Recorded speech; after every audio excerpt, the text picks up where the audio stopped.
babies don't necessarily last very long out of the presence of a secure caregiver. And then as they get older, they turn into seals. Seals can last from 30 minutes to about an hour underwater without taking a breath, which is pretty incredible. But they can stay underwater longer periods of time. And as we get older, we start to develop the capacity to hang on a little bit longer to our relationship oxygen.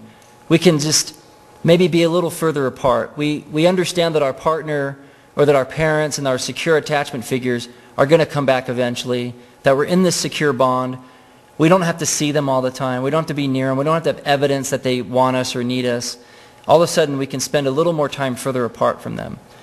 And as we become adults, we become like whales. And some whales are known to hold their breaths up to 2 hours, or hold their breath up to 2 hours underwater. And so as we become adults, we're able to spend a little more time away from each other, right? We can go days and weeks. Sometimes couples usually check in on a regular basis and reaffirm their commitment, kiss, physical touch, affirmations of love, things like that. But we can go longer between them. We don't need every 2 minutes, so to speak, to be reassured.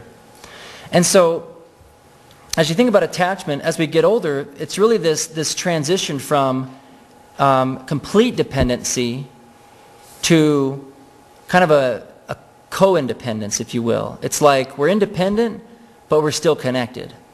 And that connection is critical. Now, something happens a lot of the times when the discovery of a pornography addiction shows up in a relationship. All of a sudden, something changes where a partner who thought she could see and know and understand where her husband was, emotionally, spiritually, sexually, that she understood and she thought that they were both on the same page with that. When she discovers this, all of a sudden something changes. And it's like the relationship oxygen is just sucked out all the way.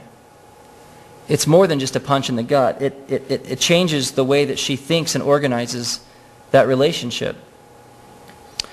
Because what happens is that when we're connected to somebody else, it's almost like they're a hidden regulator of us, right? If everything's going well and we're going along in our life with a secure attachment, it sort of just lets us generally feel like everything's okay and the world feels safe and everything's all right. And so it's a hidden regulator. It regulates our bodies, it regulates our emotions, and we can't escape that. That's just how we're wired as human beings. Being dependent isn't the problem, right? It's how we connect and how we do that dependency that matters. So what happens is that a perfectly healthy woman who has the relationship oxygen capacity of a whale, per se, upon discovering pornography, turns back into a polar bear. Trauma does that to us. Trauma is really about all of a sudden not knowing what's